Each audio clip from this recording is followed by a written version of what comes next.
Primer movimiento. El mundo desde la universidad. Búscanos en redes sociales, en Facebook como Primer Movimiento UNAM y en Twitter como PMovimiento, o escríbenos un correo a primermovimientounam@gmail.com. Hagamos comunidad. Y saludamos a todos los que están haciendo comunidad con nosotros a través de TV UNAM en el canal 120 y en el canal 20.1 de TV Abierta. Muy buenos días a todos los que nos observan. Buenos días a todos los que continúan escuchándonos en el 860 de AM y en el 96.1 de FM. ¿Cómo estás, querido Miguel Ángel Quemain? Muy bien. Después de una larga conversación que tuvimos en el arranque con Yohali Ramírez, reportera de Reséndiz, del Grupo Imagen, con 19 de septiembre, un libro dedicado a hacer un recuento de los testimonios del 19 de septiembre al 19 de octubre. Platicábamos, querida jefe de información, Juana Inés de esa, también fuera del aire, sobre todas las publicaciones que vamos a ver, por supuesto, en esta FIL de minería, que se van a relacionar con el temblor, que serán muchas y sin duda tendremos que acercarnos a todas, porque todas tendrán testimonios distintos y tendrán visiones contrastadas también de lo que ocurrió hace unos meses. Sí, no creo que sean tan contrastadas. Igual contrastadas, porque justamente lo que decía Yohali Reséndiz en una conversación que si se perdieron busquen en nuestro podcast. Lo que decía era, bueno, el problema no es tanto lo que le toca a la naturaleza, digamos, ¿no? Sí, México está en una zona sísmica, la Ciudad de México y tantas otras partes del país que están ahorita pues en franco grado de desmoronamiento. Sí, por supuesto estamos en zona sísmica, pero eso no quiere decir que las cosas se tengan que caer ni que las cosas se tengan que mantener dañadas, ¿no? Y la gente se tenga que mantener sin casa cuando pues hay una ciudadanía que paga impuestos y hay una ciudadanía que quiere ayudar y hay un gobierno que ya se va. Pues lo que comentamos desde hace muchos meses, muchos meses antes, los desastres naturales no existen los desastres humanos que son consecuencia de los desastres naturales, entre comillas, es decir, son consecuencia de los movimientos naturales de la tierra. Nosotros somos los que tenemos que adaptarnos a estas cosas y no construir en lugares de alto riesgo, no vivir en donde sabemos que va a llegar el maremoto, en fin, todas estas cosas que ya las hemos platicado se juntan con el tema de los políticos que ya se van.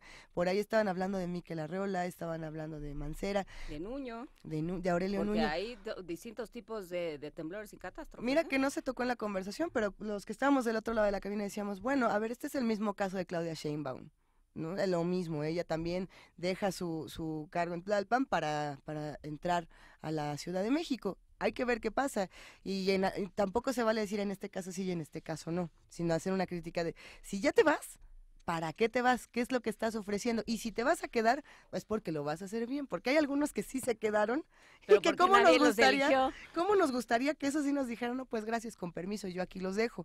No, que den cuentas, que se vayan a donde quieran, pero que den cuentas, o que como dijo Yohali, devuelvan el suelo que no van a trabajar. Mira que hay un lugar que está vacío, un lugar que seguramente ya ni existe, llamado la PGR. Ah, ¿te acuerdas? ¿Se acuerdan que había un lugar que se llama la PGR? Bueno, ¿saben quién sí se acuerda de la PGR? Rosario Robles se acuerda de la PGR. No me digas. Entonces dijo, ¿saben qué? Al mediodía, chavos del Reforma, vengan porque nos vamos a echar un tiro por lo que les vamos a contar a continuación en la Nota Nacional. Venga de ahí, vámonos a la Nota Nacional con Rosario Robles. Ay, nanita. Se cortó la comunicación. Okay. Es que la PGR llamó para decir que aguanten un minutito. La PGR, ¿quién? La PGR, pues solo que sea el velador, porque ya no sabemos quién despacha. El velador está muy indignado. Hay que decir que hoy es Día Internacional de la Lengua Materna, lo hemos estado platicando desde el inicio de este programa, desde ayer ya estuvimos dándole vueltas a qué significa la lengua materna, qué adquirimos con la lengua materna. Cuéntenos cuáles son las palabras que vienen en su lengua materna y que a lo mejor ni siquiera existen, como mi mamá y su utilización del verbo agorzomar, que ayer me dijo, claro que existe porque hasta tiene sinónimos. A ver, 2 sinónimos de agorzomar. Agobiar. Dije, no mamá, la palabra es agobiar, agorzomar no existe. Me siento como agorzomadito. Ajá, es que me estás agorzomando. Oigan. Y entonces ella dice que así es. No se agorzomen, ahora sí vamos a la Nota Nacional porque va a estar muy rudo. Primer movimiento.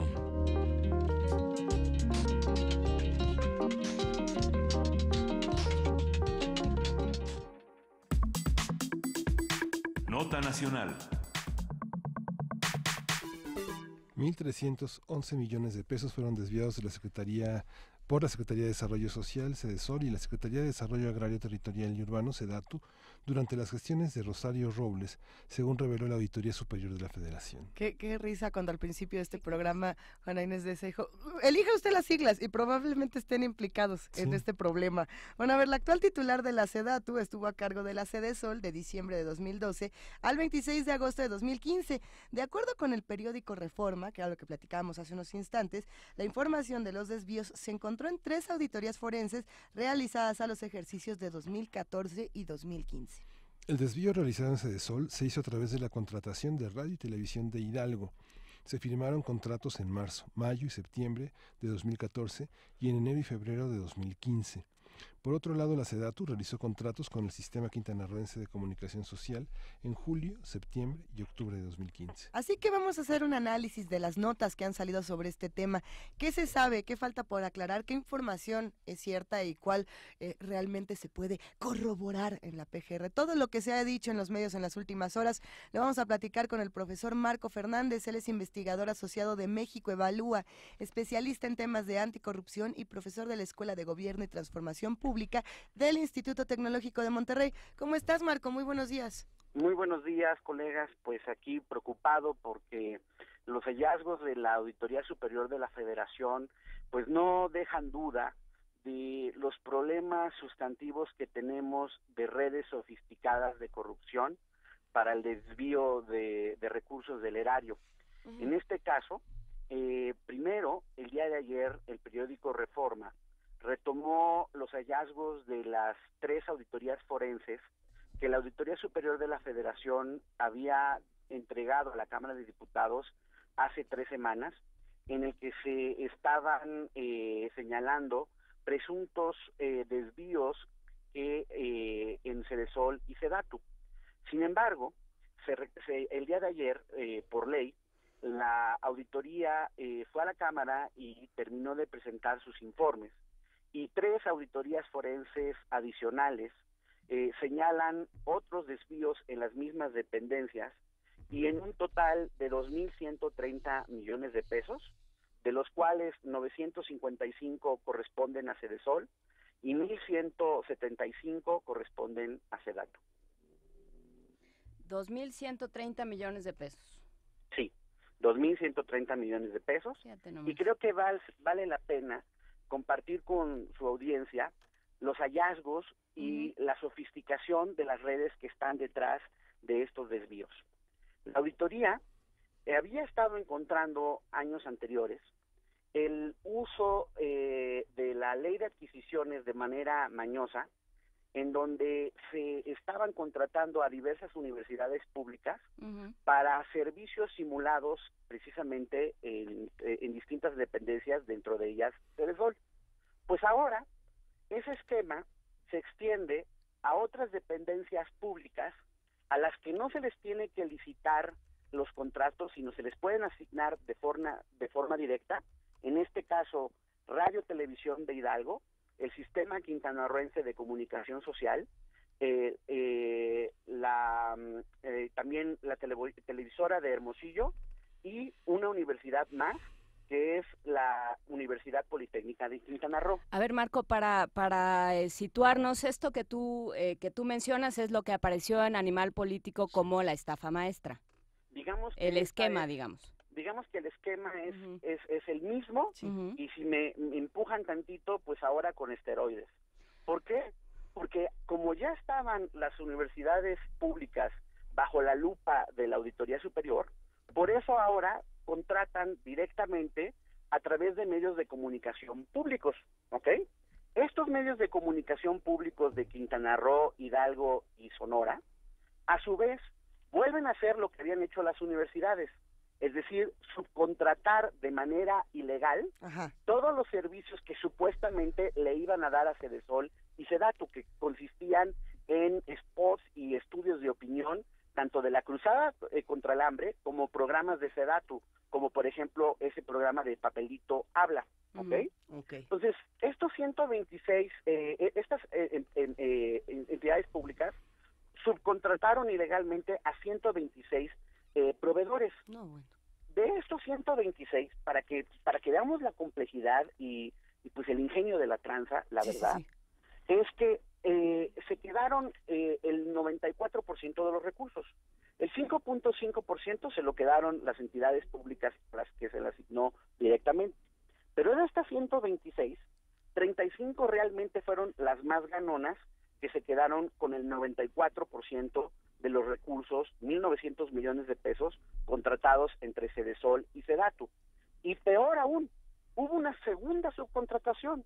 23 de estas 35 ganonas volvieron a subcontratar a otras 43 empresas por 1.500 millones de pesos, y varias de ellas mandaron el dinero, fueron utilizadas, dos de ellas destacadas son Monex y el Banco Múltiple. Nos volvemos a encontrar, Monex.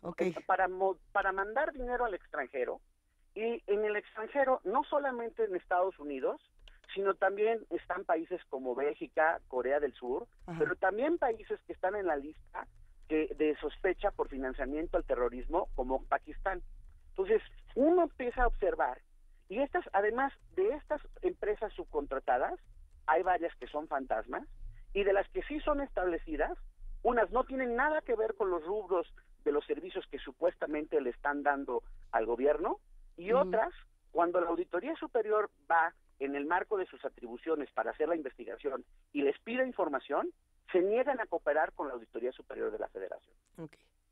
Toda esta información, ¿en dónde se puede consultar? ¿Dónde la podemos tener? Porque muchos han criticado esta investigación en Twitter diciendo es que de todas maneras esta información no se puede comprobar, Marco. ¿O sí se puede? No, sí se puede comprobar. Y de hecho ya presentaron, la Auditoría Superior de la Federación hizo todos estos informes públicos. En la página de la auditoría hay un sistema para buscar las auditorías, y todas estas auditorías, que son 7, son públicas, y aquí está, o sea, yo les estoy resumiendo lo que es una complejidad de páginas y páginas en los que la auditoría incluso presenta 2 esquemas muy ilustrativos que establecen esta red de corrupción y cómo fue el famoso sigue el dinero, ¿no? Cómo fue fragmentando los contratos para hacer mucho más difícil el seguimiento de los recursos por parte de la autoridad. Y creo que estos hallazgos, por un lado, señalan fortalezas, pero también debilidades sustantivas del Sistema Nacional Anticorrupción, y si quieren también podríamos platicar de este punto. Sí, está publicado en el informe que hizo 2016 de la Auditoría Superior de la Federación, que ya está en línea desde ayer, y que tiene 2 versiones, un resumen ejecutivo de 341 páginas y otro ampliado con muchos anexos, ¿no? Exactamente. O sea, en esos anexos se hacen todas las auditorías, las distintas auditorías. Estas auditorías, su nombre oficial son auditorías forenses, porque son auditorías que están asociadas cuando a potenciales investigaciones, cuando se sospecha mal uso de los recursos y problemas de corrupción. Y aquí en estas investigaciones, colegas, por un lado está la parte, digamos, si queremos vernos positivos, la parte de cómo la auditoría ha utilizado sus nuevas facultades en el marco del Sistema Nacional Anticorrupción, y por eso pudo allegarse los estados bancarios y las transferencias, e incluso declaraciones fiscales de varios de los implicados que dijeron declarar en 0 ingresos a pesar de contener contratos sustantivos por parte del gobierno. Y por el otro lado también vemos limitaciones importantes. Hace unos meses, cuando platicábamos de la discusión de las leyes del Sistema Nacional Anticorrupción, yo les compartía cómo estábamos tratando de empujar 2 cosas clave. 1, aumentar las penas precisamente contra aquellas personas y empresas que se negaran a cooperar con la Auditoría Superior de la Federación en el marco de sus investigaciones cuando se sospechaban problemas de corrupción, y también la necesidad de fortalecer a la Fiscalía General o Procuraduría, ¿verdad? Bueno, pues perdimos esa batalla, perdimos la batalla de las sanciones y por eso estas empresas, muchas de ellas se negaron a cooperar con la Auditoría Superior de la Federación. Y peor aún, una de las cosas que también se evidencia y es consistente con lo que había dicho la GAFI al principio de año. La GAFI es este organismo internacional que evalúa los esfuerzos de los países para ver si controlan bien el lavado de dinero y el lavado de bienes y recursos asociados a problemas de corrupción. Había señalado críticamente al gobierno mexicano por la falta de coordinación de la Unidad de Inteligencia Financiera de Hacienda, precisamente con otros entes del Sistema Nacional Anticorrupción, entre ellos la Auditoría Superior de la Federación. En estas investigaciones, la Auditoría Superior de la Federación, sabemos, no recibió cooperación de la Unidad de Inteligencia Financiera, sino fue la propia auditoría, a través de sus nuevas facultades, las que se pudo allegar los recursos, estos recursos de información. La pregunta es, ya que están estableciendo las primeras denuncias ante la PGR, si la PGR va a actuar de forma distinta a lo que ha hecho con el resto de las denuncias que ya la auditoría ha presentado en los años anteriores y que no han avanzado, lamentablemente, para presentarse con elementos ante el juez. Es que ahí está el tema y me gustaría que fuéramos hacia aquello que apuntabas del Sistema Nacional Anticorrupción, Marco, porque bueno, es un momento en el que parece que la PGR no va a tomar ninguna decisión porque no hay nadie en la PGR que tome decisiones y la auditoría está en camino de estar en las mismas circunstancias. Pues por un lado, tenemos el problema que en la Auditoría Superior, pues la Cámara de Diputados no ha llegado a un consenso para nombrar al titular de esta institución fundamental del Sistema Nacional Anticorrupción. Y sabemos, porque pues sí ha habido señalamientos críticos a algunos miembros de la terna de la que posiblemente podría emanar el auditor superior, y la posición en particular del PAN y de sus socios del Frente ha sido que esta terna es inaceptable y tiene que volverse a reponer el proceso, y que si no se ponen de acuerdo, pues que sea la siguiente legislatura la que nombra al auditor. Mientras tanto, hay un auditor interino que fue el que fue ayer a la Cámara de Diputados a presentar estos informes, y sí es cierto que la auditoría sigue funcionando con sus distintas áreas, a pesar de que no haya titular oficial, pues hay un titular interino. Pero sí urge la necesidad de discutir seriamente cuál es el perfil adecuado para el titular de la auditoría. Por el otro lado está la Procuraduría, y lo que hemos platicado en múltiples ocasiones del por qué esto evidencia la necesidad de realmente tener una autonomía de la Procuraduría General y sobre todo profesionalización del Ministerio Público. Porque la verdad, pues, por ejemplo, ahorita, gente que estaba en la Unidad de Inteligencia Financiera en Hacienda, ahora fue transferida a la unidad de la Procuraduría encargada supuestamente de hacer el seguimiento a estas investigaciones y tener más elementos para llevar al juez y poder que se procese penalmente este tipo de casos. Y yo, la verdad, me pregunto, si no encontraron o no se detectaron en su momento estas transacciones irregulares, por ejemplo, al extranjero, de estas empresas subcontratadas en la Unidad de Inteligencia Financiera, ¿por qué harían de forma distinta o por qué van a ser ahora capaces en la Procuraduría? Ojalá que yo me equivoque y que muestren que realmente tienen la capacidad de ser profesionales.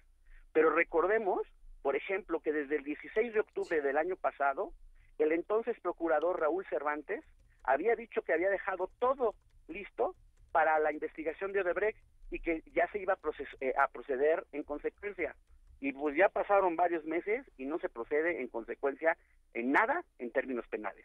Entonces, ¿cómo vamos a pensar que con esos antecedentes, ante estos hallazgos de la auditoría, no termine ocurriendo que estos esquemas y redes de corrupción que implican a funcionarios públicos y a gente del sector privado sigan operando? Porque operan dado los niveles altos de impunidad que les permite saber que se pueden arriesgar y no les pasa nada.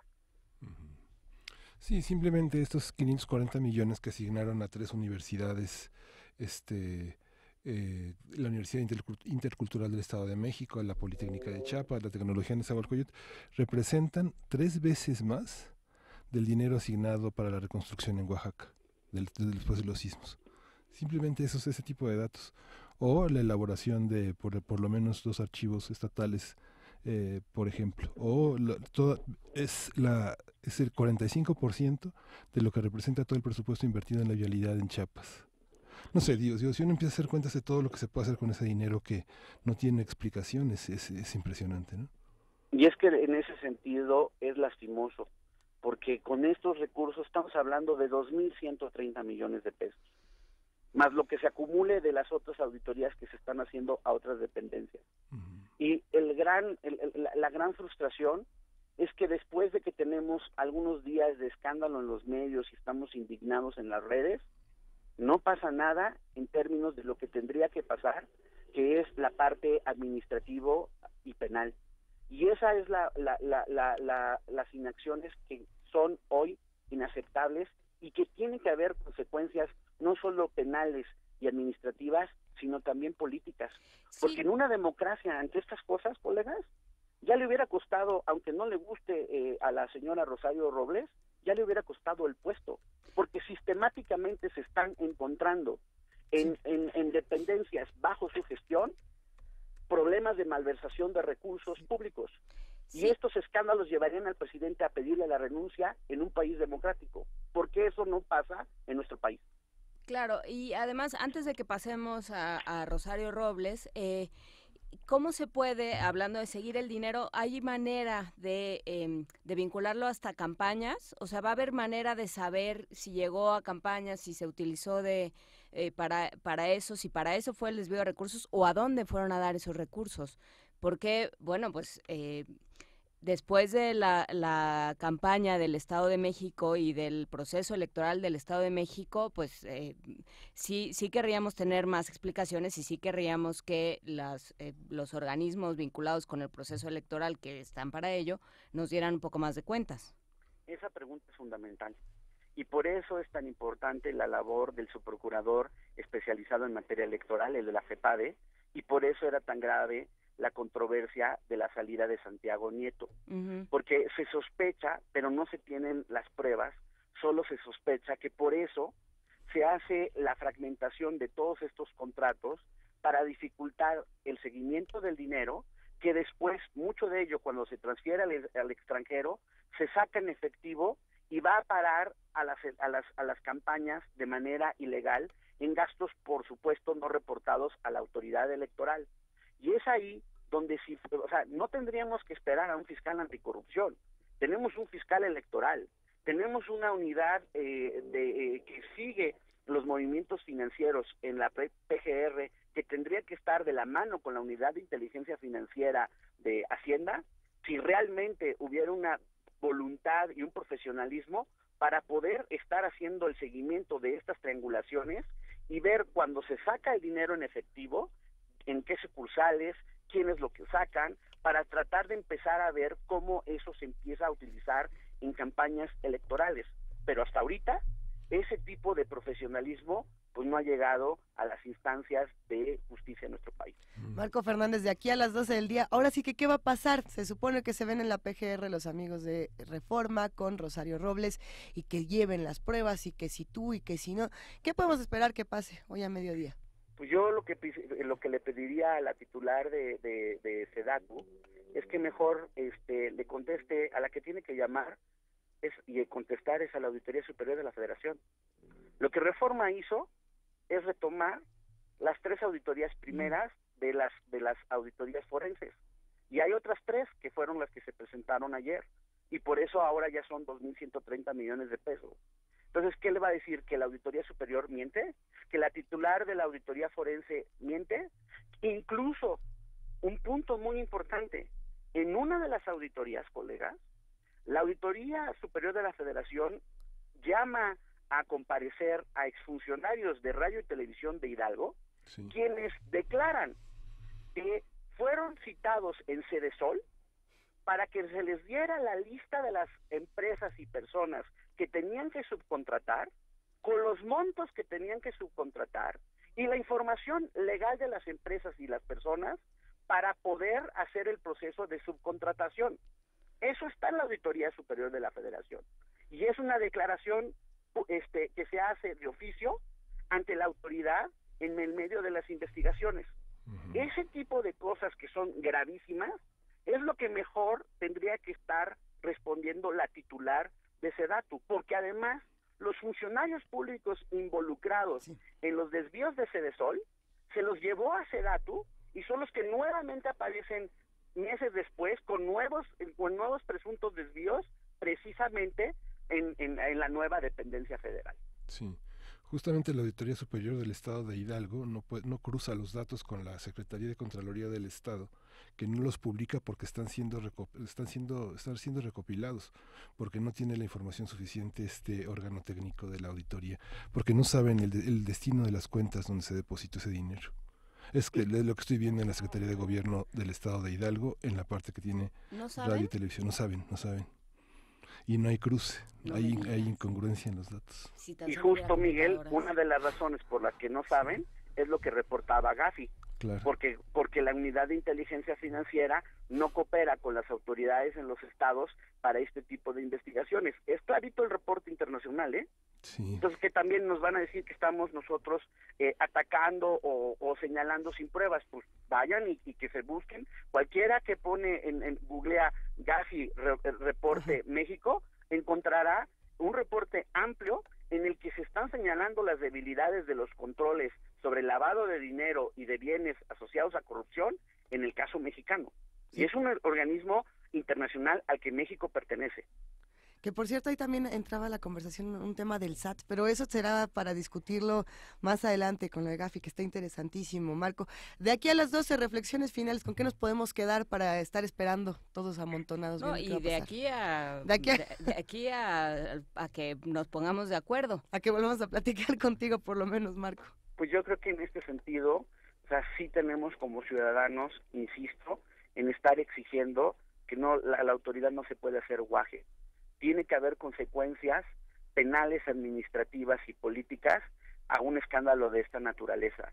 Y para la parte política que sí está en nuestras manos, pues para eso tenemos una cosa que se llama el voto el próximo julio. O sea, si hay autoridad que no está dispuesta a avanzar en las investigaciones y hay algún partido que no está dispuesto a avanzar en las investigaciones, pues entonces mostrarle la puerta políticamente, dado que no quieren actuar en contra de la impunidad. No podemos como ciudadanos solamente estar cada determinado tiempo exclamando el enojo y hablando del escándalo político sin que haya consecuencias del mismo. Creo que es necesario que como ciudadanos asumamos lo que sí nos corresponde para estar presionando a la autoridad, en este caso Procuraduría General de la República y Secretaría de la Función Pública, para que hagan las investigaciones a partir de lo que ya encontró la Auditoría Superior de la Federación. Pues te agradecemos muchísimo, Marco Fernández, investigador asociado de México Evalúa, profesor de la Escuela de Gobierno y Transformación Pública del Tecnológico de Monterrey. Gracias por estar con nosotros esta mañana de nuevo. Y pues estaremos hablando sobre estos temas. El agradecido, como siempre, soy yo. Muy buen día. Buen día. Un poco de música. Vamos a escuchar a Danit Treubig, Cura Sana.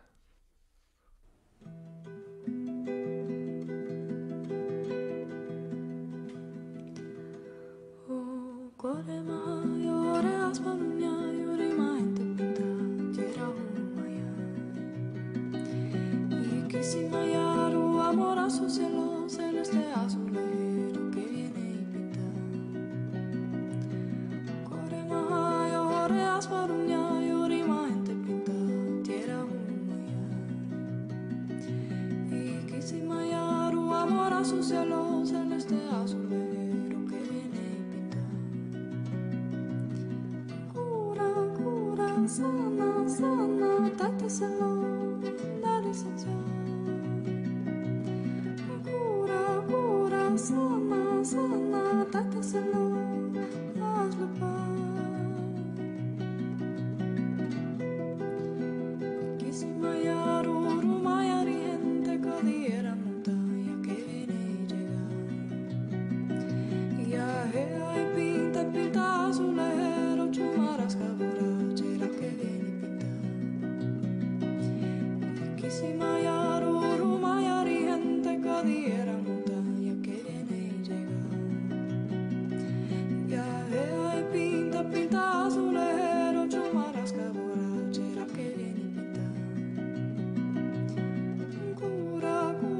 sana, sana, taita salón de licenciado. Cura, sana, sana, taita salón, hazle pan. Core maha, yo retrato, yo cromajero, pinto seba, tierra, juro maya. Quise mayar un amor a su cielo celeste, azul lejero que viene y pinta. Core maha, yo retrato, yo cromajero, pinto seba, tierra, juro maya.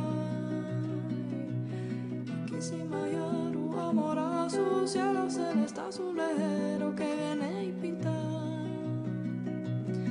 Cura, cura, sana, sana, taita salón de licenciado.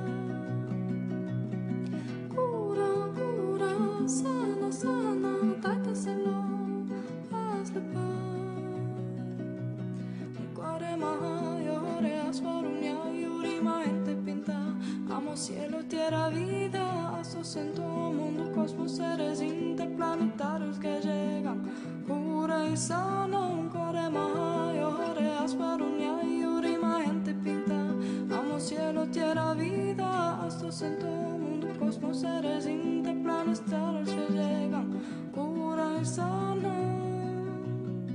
Cura, cura, sana, sana, taita salón de licenciado. Cura, cura, sana, sana, taita salón, hazle pan. Cura, cura, sana, sana,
Primer movimiento.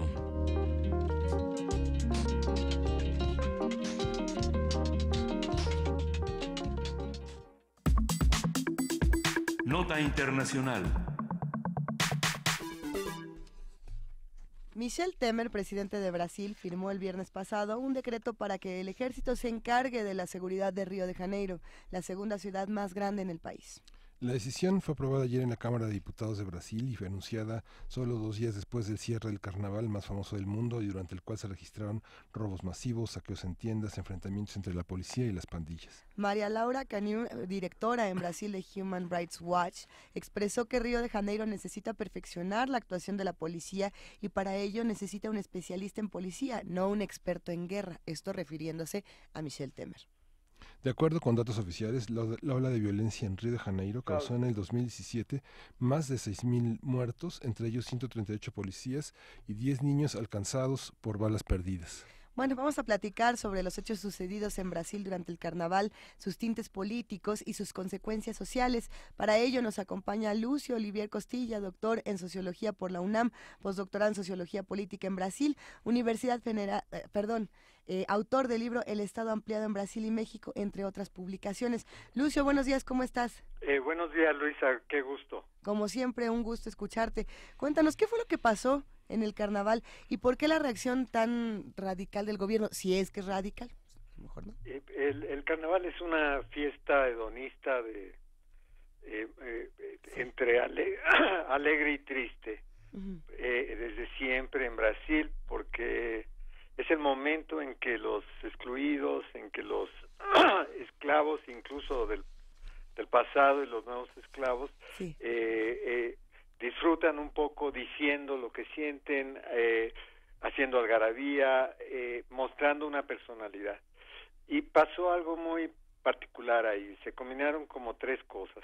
En primer lugar, sorprendentemente, una escuela de samba, la que ganó, Bellaflor, reprodujo en su desfile escenas de la vida cotidiana de Río de Janeiro, niños tiroteados en las escuelas, padres con ataúdes de víctimas de balas perdidas, cargando los cuerpos de sus hijos, jóvenes apuntando a sus víctimas en la cabeza con armas, es decir, una cosa que era la representación sorprendentemente de lo que estaba sucediendo en los barrios turísticos, donde se expresaron escenas de una violencia desaforada.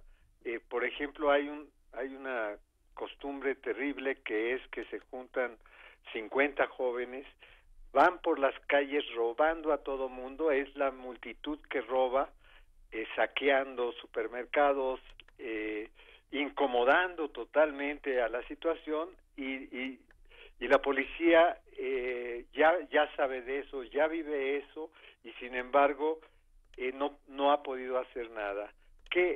Además, otra escuela, la segunda escuela, presentó un poco el navío de la esclavitud, se llamaba, y a la cabeza tenía al presidente Temer como el vampiro neoliberal de ese navío de la esclavitud. Es decir, fue una escena grotesca de un carnaval que es una fiesta popular y que se combinó con esa violencia desatada, incluso en el Sambódromo, incluso en zonas turísticas como Ipanema. Entonces, ¿qué sucede? Que estamos presenciando una situación de explosividad que surge de reformas, digamos, que están destruyendo todos los elementos de conciliación de clases y pacificación social que se habían construido en los últimos 15 años. Las están destruyendo con personajes muy grotescos, como el propio presidente Temer, que es paladín de la corrupción y que es totalmente criticado continuamente, no solo por la sociedad, sino por los jueces. El alcalde de Río de Janeiro, por ejemplo, decidió salirse de la ciudad, porque para él, que es un evangélico, esa celebración es pecaminosa, y entonces mejor se va. Es decir, estamos con un Brasil patas para arriba, donde la militarización de la seguridad pública, que se hizo como decreto y luego fue aprobada, como se dijo, va a ir hasta diciembre. Ya son 17,000 militares en las calles, es decir, es una sociedad totalmente militarizada, donde esa violencia policíaca agudiza los problemas sin dar ninguna salida. Río, todos sabemos, es una ciudad que no tiene fábricas, es una ciudad que vive del turismo, y el turismo se ha desfondado con esta situación. Y es una ciudad que, por ejemplo, cuando la época de Lula se proyectó como ciudad de espectáculo, con cosas maravillosas. Hay un museo que se llama el Museo del Mañana, que es bellísimo, pero todo eso ya no está atrayendo a nadie, porque esta situación social que se ha creado, que se aumenta con la militarización, está generando una violencia como de los peores años de Brasil. Lucio, permíteme preguntarte, Michel Temer evidentemente no está solo, el alcalde de Río de Janeiro tampoco. Estas decisiones que ellos toman vienen acompañados, por supuesto, de las decisiones que se toman en el Senado, y vienen acompañados de presupuestos importantes. ¿Cuánto se destina cuando de pronto decides militarizar Río de Janeiro así? ¿Cuánto dinero se decide que se va a dar para este tipo de de movilizaciones que se darán en los próximos días? ¿Y qué pasa con el Senado? ¿Cuántos votos? ¿Cómo se viven decisiones como estas del otro lado? Se viven muy mal también del otro lado, porque con estos recortes que ha habido, se recortó el presupuesto militar a más de 25%. Es decir, es una situación contradictoria donde se lanza a miles de militares a las calles y se les recorta el presupuesto. Entonces hay una situación en donde los propios militares no tienen, no entienden el sentido de esa situación, en donde ahora tienen que enfrentar problemas muy graves. Por ejemplo, ahora los narcotraficantes regresaron a las favelas. Recordemos que Río tiene más del 33% de la sociedad viviendo en favelas, que son, digamos, barrios marginados, informales, sin servicios, dominados por narcotraficantes, y eso se había más o menos aminorado con las políticas de pacificación social. Eso se acabó. Se recortó el presupuesto para ya las unidades militares que había en las favelas acabaron, porque no eran solo la presencia militar, sino era servicios sociales. Se acabó porque el presupuesto se recortó en 25%, en 25%, y los propios militares dicen, pues no tenemos nosotros ya con qué controlar una situación que además ha empeorado por la falta de apoyos sociales. Entonces hay una situación muy grave que no sé a dónde va a ir, porque la violencia no cede, es que esa es la cuestión, ni siquiera con la intervención militar, se recrudece. El propio presidente reconoció que hoy la ciudad está tomada por bandas militares, por bandas criminales. Pero a ver, por ejemplo, en ese sentido, hay declaraciones interesantísimas. El general Eduardo Vilas-Boas, por ejemplo, hace algunos comentarios que además, si los pusiéramos en nuestro país, nos quedarían perfectos. Por ejemplo, por aquí tiene algunas citas interesantes. Dice, para combatir el crimen organizado se requieren acciones efectivas por parte del gobierno en las esferas económicas y sociales para que el tráfico de drogas sea menos atractivo. Pero por aquí tiene otra, donde justamente lo que dice es que si sacamos al ejército, si sacamos a los militares a que tengan esta pelea con el narcotráfico en las favelas de Río de Janeiro, lo único que va a pasar es que estos militares se van a asociar al crimen organizado. Eso es lo que dice, por ejemplo, el general Vilas-Boas. Y así hay muchas declaraciones también controversiales de los militares que dicen, nosotros no queríamos salir, nosotros no queríamos esta militarización. Exacto, porque ellos mismos ven que no está resolviendo nada. Claro, y hay una parte muy importante de lo que planteas, Lucio, que es esto no era así, digamos, Río era otra ciudad. O estaba o se había convertido en otra ciudad, y cómo fue cambiando esto, porque bueno, el carnaval es, o sea, lo único que hace es evidenciar ciertas fallas, evidenciar los problemas, ¿no? Es este momento de distensión donde, pues, dependiendo de cómo esté la temperatura social y política, pues puede ser una fiesta o puede ser un verdadero estallido social, que es un poco lo que estamos relatando. Entonces, ¿cómo fue el proceso de Río de Janeiro y de todo Brasil con él, o con Río, pues, para que se llegara a esto? Sí, hay como un desfonde, ¿no? Es como que de repente todo se vino abajo con estos cambios, este cambio después del golpe de Blando contra Dilma Rousseff, que en realidad sustituyó una visión de mediano plazo de dar opciones a sociedades muy precarizadas, ¿no? De buscar opciones con políticas públicas, con inversiones para ciudades espectáculo.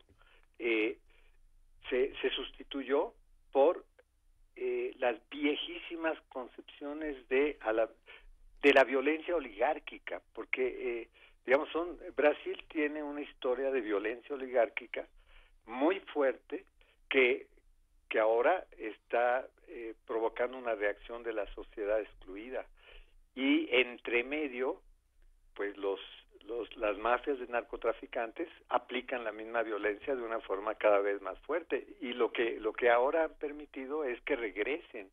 Acuérdate que hubo una política para que se fueran las mafias, para mejorar un poco lo que llamaron la pacificación de una sociedad que es muy violenta, y es muy violenta por su historia, porque la esclavitud fue muy violenta en Brasil.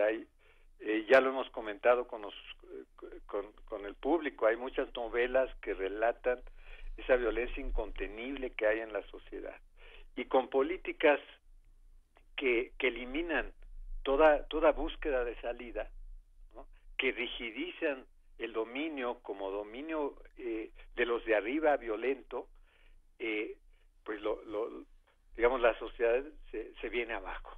Que yo siento, había unas escenas la semana pasada de cómo está la situación en las favelas con niños de 15, 16 años muertos en las favelas. Son montañitas, ¿no? Uh-huh. Son pequeñas colinas hacia arriba, donde las casas se amontonan, y ver en las calles que van subiendo, muchísimos niños muertos como resultado de esa violencia, da una pena terrible. Y lo peor es que no es suficiente decir eso es histórico, porque realmente las políticas que se están aplicando lo único que hacen es mantienen viva esa historia de degradación y de exclusión. Y meter al ejército en un país que vivió una dictadura militar, pues es también recuperar lo peor de una historia. No, y el ejército está, digamos, encabezado por toda una serie de élites policíacas y militares que son verdaderamente asesinas. Hay dos, hay ya muchas películas en Brasil que muestran esta tropa de élite, se llama las películas, ¿no? Y las tropas de élite son verdaderamente mercenarios asesinos que no tienen el menor sentido social. Entonces estamos ante una explosividad muy grande que está rebasando todo lo esperado, incluso por los que cometieron esta usurpación de gobierno, y están regresando o están encumbrándose en el poder personajes como los evangélicos de derecha, que no entienden nada de la sociedad, que son dogmáticos, rígidos, y que, por ejemplo, esta idea de que es pecaminoso el carnaval en una sociedad que históricamente lo ha vivido como su única válvula de escape, pues es no entender nada, entender nada de lo que es esa vida social, y no tener una idea de cómo darle una salida a los problemas. ¿Y cómo ha podido penetrar en el carnaval toda esta descomposición? Sí, digamos que hay una parte muy religiosa, muy también muy lúdica, representada por las escuelas de samba. ¿Cómo ha logrado penetrar esto? La descomposición misma no se da en el espacio del desfile, se da en los alrededores, digamos. En el desorden que está con ese pretexto, ¿no? Exacto. Brasil vive varios carnavales a la vez. Sí. Vive el formal, el que se televisa, ¿no? Y vive el de la sociedad misma, que en todos los barrios hay desfiles, es una cosa que es grotesca porque es hermosísima y a la vez peligrosísima. Solo quien lo ha vivido sabe cómo es tensa. Es una alegría explosiva y tensa a la vez. Entonces, esto que se vive en los barrios, que era un poco la verdadera válvula de escape, ¿no? Porque hay una válvula de escape política que ahora se manifestó con las dos principales escuelas de samba que ganaron, que es la crítica a la violencia, a la ineptitud de los militares, a la ineptitud de los gobernantes. Eso fue muy, muy importante, ¿no? Pero la sociedad vive la fiesta, digamos, paralelamente a esos desfiles. Y eso se vio ahora totalmente empañado por la explosión de violencia, digamos. Y mientras todo esto sucede que... Mientras tanto, en el Salón de la Justicia... Pues sí, había una discusión también muy importante en Brasil y era el tema del sistema de pensiones, Lucio. Por ahí hasta hace un par de días teníamos el hashtag Quiero Jubilarme, que estaba dando vueltas en redes sociales como trending topic de la sociedad brasileña, criticando, oye, yo sí me quiero jubilar, quiero tener un plan de vida diferente, y lo que está planteando aquí Michel Temer no está funcionando. ¿Qué pasó con esa discusión? Que además muchos activistas están denunciando que el tema militar llegó para opacar el sistema de pensiones. Sí, es la misma política de reducir abruptamente las pensiones. En Brasil logró construir con el pacto de 1988, el pacto constitucional que está, digamos, prácticamente terminando después de cerca de 25 o 27 años de vida, ese pacto sociopolítico, digamos, tan importante, que contuvo mucho y canalizó las energías de la sociedad, está viniéndose abajo. Está terminando incluso ese ciclo del Estado brasileño del 88-2017, ¿no? Entonces, una de las formas en que está terminando es con la aplicación de un neoliberalismo muy agresivo que está destruyendo los elementos, digamos, de mínimos de tranquilidad social. Y las pensiones, Brasil tenía en muchos, por ejemplo, hay pensión universal en los campesinos y en los pescadores, que es muy importante para la sociedad porque tiene una manera de decir, en mi vejez voy a tener una situación tranquila, aunque sea una pensión universal corta. Los profesores de las universidades tenían pensión, mantenían su mismo salario. Bueno, todo eso se está acabando radicalmente con este recorte presupuestal. Hay que recordar que se aprobó hace 2 años con la subida de Temer una ley que determinó que durante 20 años no se iba a modificar el presupuesto público. Es decir, se iba a mantener durante 20 años el mismo presupuesto y los mismos salarios. Entonces es una agresividad contra la sociedad que ahora está empezando a manifestar sus consecuencias. Entonces sí, yo creo que esta institución parlamentaria está en una está viviendo la jauja de las complicidades, digamos, para apoyar medidas reaccionarias, muy reaccionarias, con beneficios económicos para los diputados y los senadores. Claro. Eso no existía, digamos, tenía un grado de racionalidad que está acabando. Por eso yo digo que en el fondo se está terminando el ciclo del Estado del 88. Se está acabando ese pacto. Yo no sé qué va a venir. Se va a requerir una verdadera renovación político-social, porque esto de Río de Janeiro no es más que la expresión, digamos, dramática de todo este cambio, giro político que ha habido en los últimos 2 años. Ya cerraron la Universidad del Estado de Río de Janeiro, la cerraron, que es una universidad muy prestigiada, muy importante. La Universidad de San Pablo está siendo terriblemente deteriorada. Entonces, ¿a dónde vamos a ir? Sí. Yo creo que hay un vuelco a la derecha que es medio irracional. O sea, esta derecha no tiene un proyecto para Brasil. Pues por lo pronto no sabemos a dónde va a ir Brasil. Sabemos que tu perro ya quiere salir a la calle porque así nos lo ha manifestado a ti, a nosotros y a todos quienes escuchan Primer Movimiento. Está indignado por lo que está pasando. Indignado. No lo puedo controlar y está aquí que sí quiere salir a la calle. Esa indignación nos tendría que mover a todos. Todos tendríamos que estarnos manifestando en contra de lo que está ocurriendo con Michel Temer. Pero bueno. Exacto. Sí, ya lo hemos comentado. Pues muchísimas gracias, Lucio. Bueno, gracias a ustedes. Lucio Oliver, doctor en Sociología por la UNAM, autor de El Estado Ampliado en Brasil. Muchísimas gracias por esta conversación y seguiremos el caso contigo. Gracias. Hasta luego. Vamos a una pausa y continuamos aquí en Primer Movimiento. No se vayan porque nos falta la tercera hora, haciendo comunidad. Primer movimiento. Hacemos comunidad.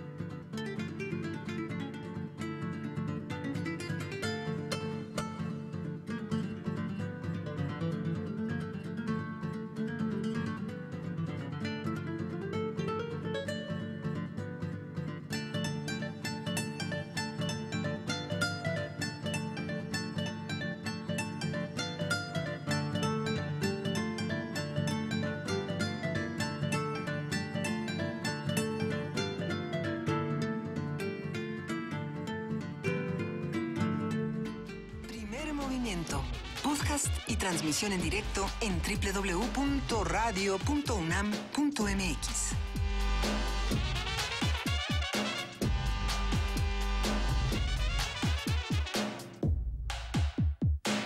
Son las 9 de la mañana con 6 minutos. Hoy es miércoles, martes, jueves, martes. Hoy es miércoles, Día Internacional de la Lengua Materna. Gracias a todos los que ya nos estuvieron escribiendo sus palabras, sus términos familiares. ¿Cuáles tenemos por ahí? Alguien dijo alguien mencionó a su hijo que se refería, cuando era muy chiquito, se refería a lo último de la leche de la botella como el tototo. Entonces ya todo lo que se acaba es el tototo. Oye, tengo una palabra que es muy UNAM, inventada, bueno, cuando yo era muy chiquititita, la parte de los perros, bueno, no la parte, es que a ver, además, hasta esta fecha, hasta estos días yo les digo así, no tengo ningún conocimiento de cómo se dice en realidad. A ver. Tenemos la pata de los perros, la pata de los pumas, la pata de los gatos, la pata de cualquier bestia que tiene, lo que yo digo que son pumales, por los pumas, porque es muy UNAM. Entonces, esto que tenemos aquí, ¿cómo se le llama? Como los cojincitos que tienen los pumas en la garrita. Tienen ciertos... Bueno, les llaman intelectualmente las yemas. Yo le llamo los pumales. Bueno, no sé, o sea, se llaman en los seres humanos, en los animales humanos se llaman las yemas. ¿Y cómo se le llama en los animales, digamos, cuadrúpedos que necesitan estos cojincitos? ¿Y tú los llamas los pumales? Son los pumales, ¿no? De los pumas. Así le decía uno. Bueno. Pero si también tienen los leones y los gatos... Pues sí, porque le copian a los pumas de la UNAM. No sé, así le decíamos un grupo de chamaquillos cuando éramos chamacos, muy chiquititos. ¿Exactamente para qué necesitaban esa palabra? Para describir esos cojines con los que pisaban las fieras. A ver, tenemos por aquí entonces a Gorzomar, pumales, tototo. ¿Qué otra tenemos por acá? Eduardo Lima dice la palabra embarar con M y B. ¿Embarar? Sí. Que se llama así embarado. No, pero ese es con N y V. Pues hablando de lengua materna y en lo que revisamos más de los tweets que nos están enviando en @PMovimiento y de los mensajes en Primer Movimiento UNAM en Facebook, les vamos a compartir una participación muy especial en Poesía Necesaria, así que quédense con nosotros. Dice Ángel Custodio que se llaman cojinetes. Los cojinetes, mejor conocidos como los pumales. No es cierto, vamos. Primer movimiento.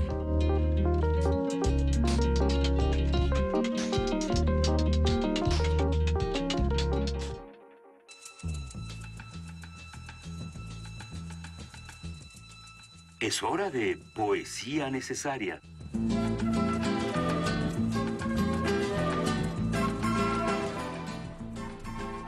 Nuestro país tiene muchas lenguas, estamos celebrando el día de hoy el Día Internacional de la Lengua Materna y por lo mismo los invitamos a que consulten en descargacultura.unam.mx la colección Lenguas de México.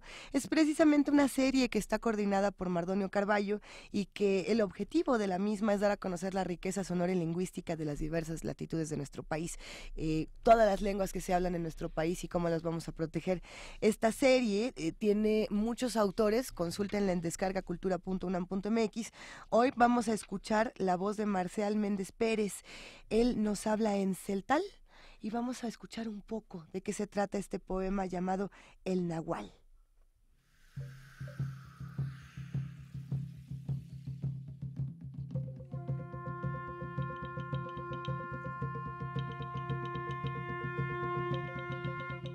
Tengo miedo morir esta noche.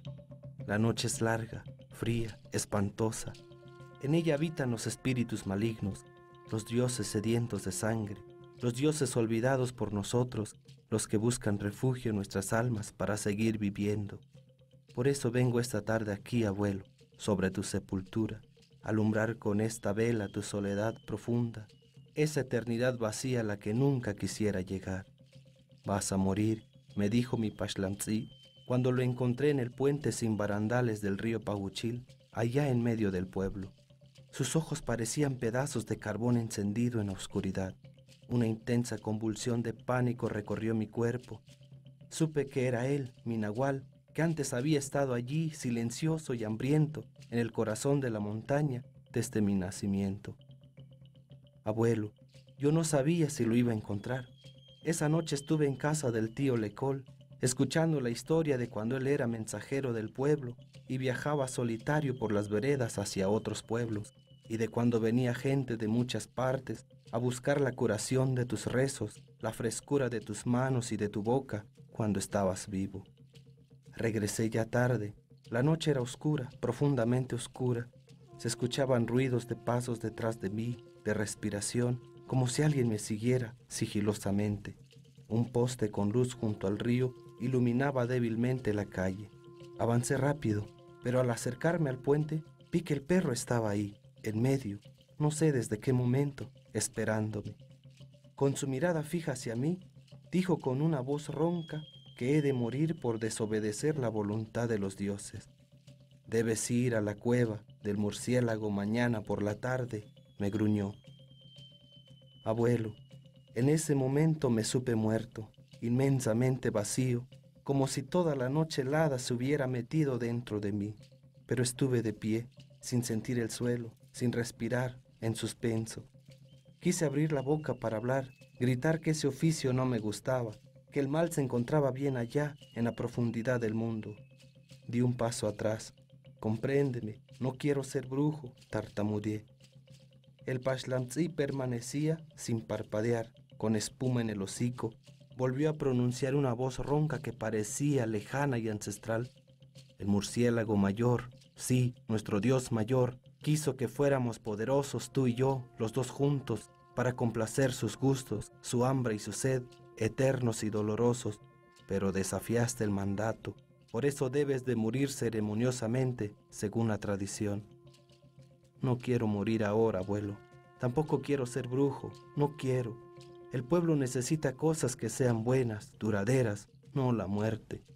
Además, en estos tiempos ya es imposible guerrear con hechizo. Los nahuales modernos son invencibles, saltan como brasas y nos penetran de un tajo, como machete, sin compasión. Por eso no hice lo que decías en vida, que yo fuera humildemente a esa cueva a recibir el encargo que soñé, sacrificando un pollo negro con incienso, velas y trago. No quise. Por esa negación vino mi nahual, por voluntad de los dioses, a reclamarme su padecimiento venidero. Se puso frente a mí, temblaba de rabia, porque con mi negativa se aseguraba su muerte, su destrucción para siempre y también la mía. El pueblo tiene hambre, sed, no quiere maldiciones, nada que no le ayude a vivir sin sufrimientos, le dije.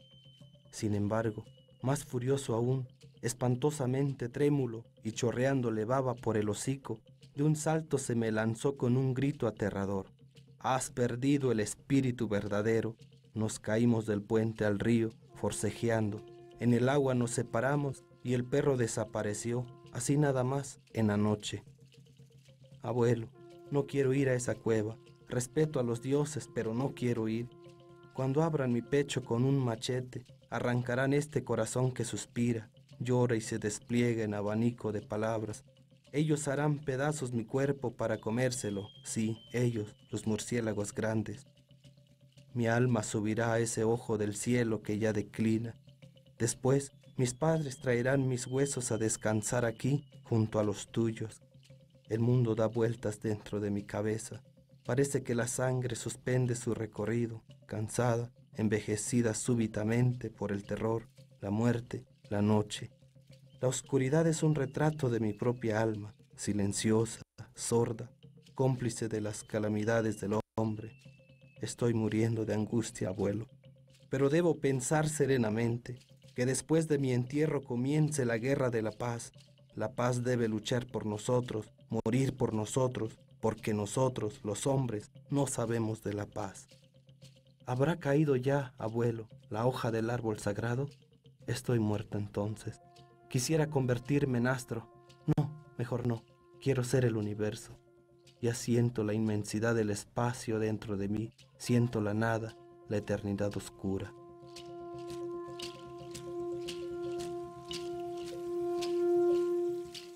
Teclume aiswinar, taquintilal, maba yahkans chakesel, mayuk te vinti maba jauk y escoltata kushinel sok wokolil, las calve. Hanashiun, vaya el toshans labiotan, shibens vaya kalta nikel sok shbelbun yalel ye, tohlikel wil taler tahtohol, sok hich la yauta talta shibens bakop, chayish aguun telekil chulelale. Tatajimal yahlun yoti kohel tapam pamtek alaltaja. Tayuti liste ja las koltaj bayotik, histets sak chainash, teita akabale. Mukultat, mabayak ambahel tachenine, yakich tamuk te ajawetike, ashan mabayak ambahel. Kalalyashan bonik tamachi tehtane, yames bulik lok el te otanil yasik yotanini, te yash ok so yaslich ansvatak opetike. Haikme yashulikish hbaketal yun yasweik, hich haikme, temuk ulsot etike. Techulele yameshmu bahel tasit chulchan, te yakalish takoel, tapatil, techmektate, yame yichik tal hbakel yun yashtal skush yotan lii, tasel te agune. Te balumilele yasutinisba, tayutil hol. Ajon yaskechans behel techichele, luben, me luben ta ora yuun te shiele. Te lajele te akabal. Te yik alkinale jajunslo con bahil te chulel kune, mahem, so chikin, kolta wanej y te winik tas pasel chopolil. Ya kalon talajel yun jak otanil mukultat. Ashan suenta me no pescoplal tas lamalil kinal. Hauk tapatil te kalal te kich mukele, ak ahachuk tamil tamba tes lamalil kinal. Teslama lil kinale suenta yaya suukol tahtoholtik, yashcham tahtoholtik, melel tehotik, te winikotike, mao yahnabetik suenta lel teslama lil kinale. Yal balish mukultat, te ya malel chul yashaltee, la gemonish yayel. Kotan yakukshkat pujon taschanul te hochol kinal ta chulchan, mao, halek te mabae. Kotan te ho conspisil te lumba lumilale. Chikanishia kaita kutil te smukul te hochol kinal. Chikanishia kaite vinti mayuk sok te yik al svah del kinal.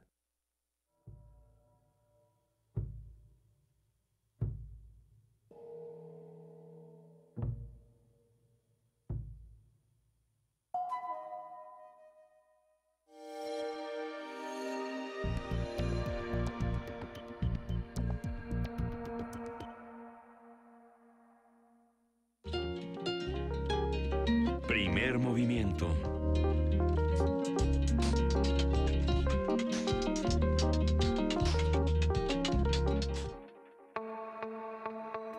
Elecciones 2018. Mesa de análisis.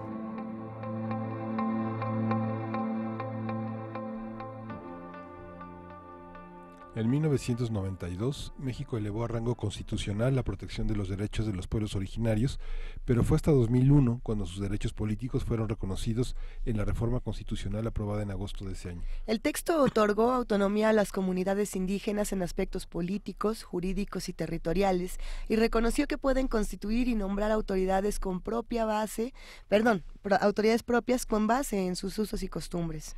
En diciembre del año pasado, el Tribunal Electoral del Poder Judicial de la Federación ordenó a los partidos políticos registrar candidatos indígenas en por lo menos 13 de los 28 distritos indígenas que existen en el país, los cuales concentran a casi el 60% de la población originaria de México y que se ubican en Chiapas, Guerrero, Hidalgo, Oaxaca, San Luis Potosí, Veracruz y Yucatán. El actual proceso electoral cuenta con la participación del aspirante indígena con una candidatura independiente, María de Jesús Patricio Martínez, vocera del Consejo Nacional Indígena. Y bueno, vamos a conversar sobre la participación política de los pueblos originarios, tanto desde la perspectiva histórica como desde la incorporación de procesos y sistemas propios. Para ello está con nosotros Carlos Santander Ontiveros. Él es licenciado en Historia por la Escuela Nacional de Antropología e Historia, la ENA, maestro en Historia por la UNAM y profesor de la ENA. Sus líneas de investigación son cultura política popular en regiones indígenas, así como historia social y regional en México en los siglos XIX y XX. Carlos, muchas gracias. Hola, ¿qué tal? Buenos días. Buenos días, Carlos. Te pusimos un tema vastísimo y complicado de abordar, que es los pueblos originarios y procesos electorales. Entonces, bueno, pues te damos libertad para que lo lleves por donde quieras. ¿Por dónde empezaríamos? Bueno, como es mi profesión, a partir de la historia me parece como un buen inicio. Habría que empezar con la idea de que los procesos electorales y la relación que los grupos indígenas, los grupos originarios tienen con ellos en la actualidad, tienen realmente larga data. Prácticamente desde el periodo de la colonización, poco después de la conquista de México, la monarquía española se ocupó en establecer leyes muy específicas en torno a la administración de los pueblos indígenas. Prácticamente en el siglo XVI ya tenemos instalados estructuras de poder indígena que, entre otras cosas, pues van a ser los interlocutores entre comunidades y pueblos con la corona española y las autoridades coloniales. En este sentido, es importante señalar que ya desde entonces, incluso desde las legislaciones castellanas, digamos como en unas instituciones de raigambre feudal, pues ya hay procesos de elección. Ahora bien, desde luego que esto no ha sido siempre del mismo modo. La elección de gobernadores indígenas y de todos los puestos que existen dentro de la estructura de gobierno indígena tiene ciertas peculiaridades que conviene comentar. Por ejemplo, las elecciones se realizaban anualmente y no eran elecciones como las conocemos hoy en día, eran prácticamente elecciones rotativas entre los mismos integrantes de las autoridades. ¿Qué significa esto? Que no todos tenían acceso a formas de gobierno y a este tipo de maneras de practicar la política al interior de los pueblos y de las comunidades. La situación más o menos en términos muy generales y quizá pecando un poco de simplificación del asunto en aras de la brevedad de lo que tenemos por acá, podemos decir que la situación se mantiene prácticamente en general, en términos generales, de ese modo. Ahora bien, ¿qué es lo que ocurre cuando viene como una reconstitución demográfica en la Nueva España a partir del siglo XVII y concretamente en el siglo XVIII? Se eleva la población indígena de la región o de las regiones de Nueva España y con ello hay demandas de distinta índole. Aquí es importante señalar un aspecto que se refiere a que si bien nosotros estamos ahora muy interesados y ocupados en la vida política vía las elecciones, la dimensión política de la vida humana es mucho más compleja y más rica, desde luego. Ahora nos centramos en los procesos electorales. Pero en esta época, regresando al siglo XVIII y cerrando el paréntesis, podemos decir que como la población crece, hay más demandas de distinto orden, de tierras, hay conflictos entre los mismos pueblos, entre hacendados con, digamos, los pueblos indios, en diferentes regiones del país, en el centro de México, en las huastecas, veracruzana, hidalguense, en Oaxaca, en fin, en toda la geografía de lo que nosotros conocemos como Mesoamérica, donde se asentaron las civilizaciones o las sociedades agrícolas, va a haber prácticamente todo este tipo de conflictos. ¿Qué es lo que ocurre con el gobierno indígena y con los oficiales de las repúblicas de indios? Que en ocasiones van a, vamos a decir, traspasar sus jurisdicciones, por ejemplo, en impartición de justicia. Los gobernadores indígenas en ocasiones, por ejemplo en la Huasteca hacia finales del siglo XVIII, Huasteca hidalguense, tuvieron a bien inmiscuirse en ciertas labores de, por ejemplo, los curas. Como no había en la jurisdicción de Ilamatlán, por ejemplo, jueces eclesiásticos, entonces el gobernador indígena comenzó a tener funciones que no le competían y correspondían a otra área, digamos, jurídica, ¿no? Entonces, van a generarse diferentes conflictos. Ciertamente, el último tercio del siglo XVIII va a ser un periodo muy interesante de nuestra historia, entre otras cosas, porque algunos especialistas plantean que a partir de este último tercio del siglo XVIII comienza el proceso de modernización del Estado mexicano, o lo que va a ser el Estado mexicano, a través de lo que se conoce como las reformas de los Reyes Borbones. ¿Y qué es lo que ocurre con la dimensión política de las comunidades indígenas, los pueblos indios? Que de manera bastante evidente las elecciones a cargos de gobierno indígena van a estar mediando los conflictos. ¿Qué significa esto? Significa que vamos a tener muchísimos casos en donde las elecciones al gobierno indígena van a provocar en ocasiones conflictos al interior de las comunidades y con respecto a digamos, los interlocutores locales, como fueron en su momento los alcaldes mayores y posteriormente los subdelegados, con los pueblos.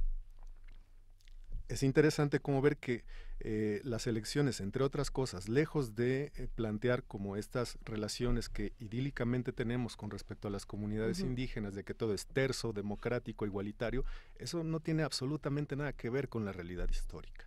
¿Qué significa esto? Que los procesos electorales en esta etapa temprana de inicio de la modernización en Nueva España, pues va a tener la peculiaridad de que va a dividir comunidades y pueblos enteros, porque los candidatos o las facciones que ciertos grupos o ciertos barrios o pueblos sujetos dentro de la propia estructura administrativa colonial no están de acuerdo con aquellos que resultan electos.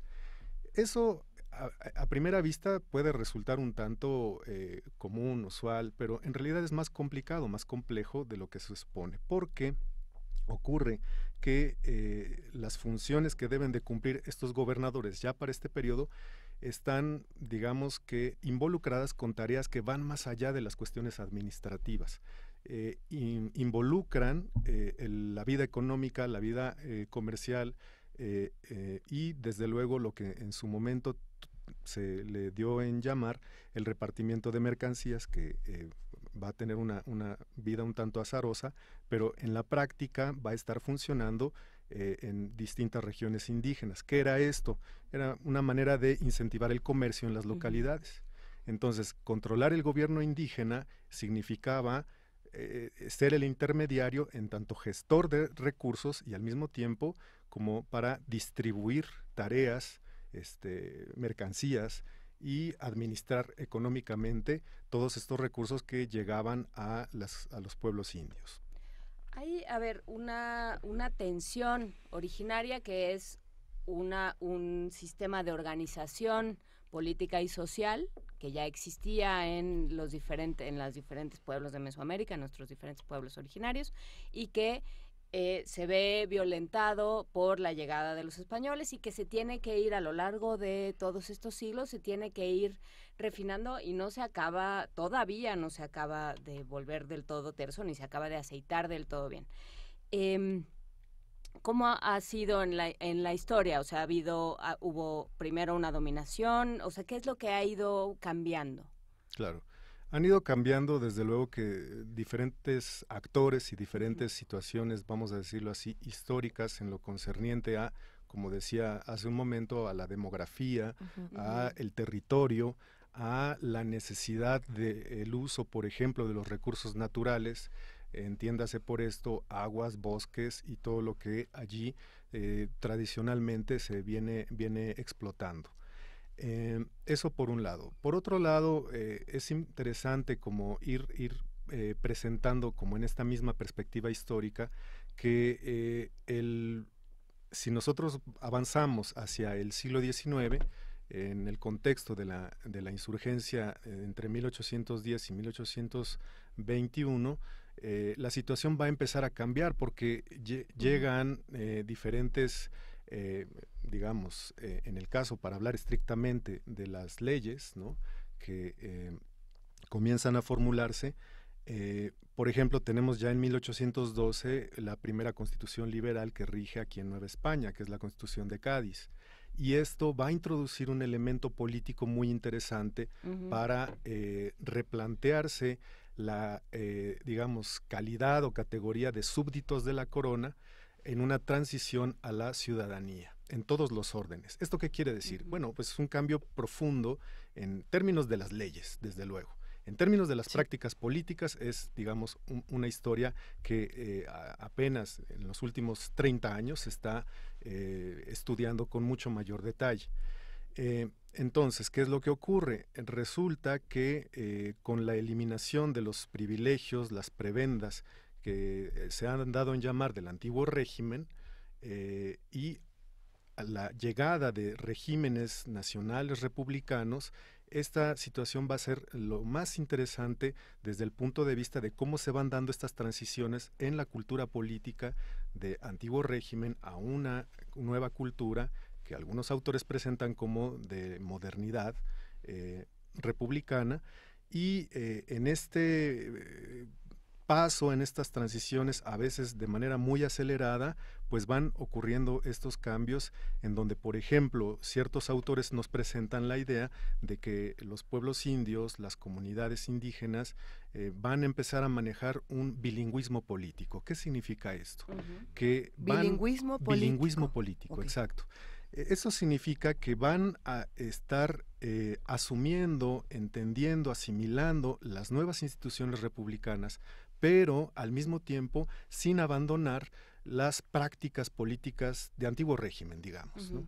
En otras palabras, ellos siguen funcionando como repúblicas de indios en pleno México republicano, con instituciones republicanas como los ayuntamientos, que son, por cierto, las instancias del poder local inmediato con el cual los habitantes de los pueblos y las aldeas del siglo XIX, recordemos que el país en ese largo siglo, pues es eminentemente rural, ¿no? La población mayoritariamente se concentra en el campo, y en ese sentido es como finalmente van a tener que entrar al juego político de las elecciones vía los ayuntamientos, controlar de alguna manera o tener participación en los ayuntamientos.